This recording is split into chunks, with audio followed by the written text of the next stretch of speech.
एक press conference के दौरान अनुच्छेद 370 पर पाकिस्तान के मंत्री के बयान पर प्रधानमंत्री पर निशाना साधते हुए कहा कि यह बयान तब दिया गया जब प्रधानमंत्री जम्मू कश्मीर में थे। तिवारी ने इसे प्रधानमंत्री और पाकिस्तान के बीच जुगलबंदी करार दिया। अगर 5 साल 40 जवानों की शहादत की जांच में लग गया आपको, तब भी आप किसी नतीजे पे नहीं पहुंचे, तो मैं कहता हूं आप अक्षम हैं, इनकॉम्पिटेंट हैं। और अगर आप नहीं पहुंचना चाहते हैं तो फिर मुझे तो शक होता है, बहुत सा शक होता है। उस समय के 1-2 पुलिस अधिकारी, मैं नाम नहीं ले रहा हूं, अब कहां है, जो जेल भेजे गए थे, उनके वेयर अबाउट्स क्या है, कैसे बाहर आए वो।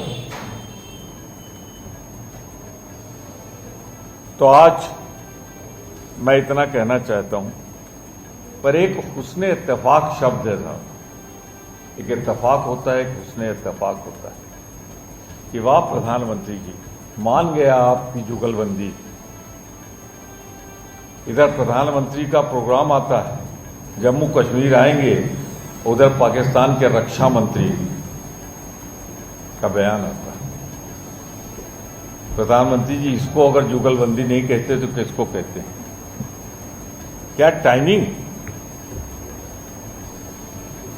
और दोहरा दूं मैं कांग्रेस पार्टी की तरफ से, प्रधानमंत्री जी आप तो जाके काबुल से दिल्ली न जाके लाहौर पहुंच गए थे और बिरयानी खा के नवाज शरीफ के यहां चले आए थे। जन्मदिन की बधाई। इधर हमारे जवान मारे जा रहे हैं, सीमाओं पे नागरिक मारे जा रहे हैं, और आप बिना बुलाए पहुंच गए, इतनी दोस्ताना। और आज फिर जिसके घर गए थे उसे की भाई की सरकार है। तब ये भी एक अजीब हुस्न इत्तेफाक।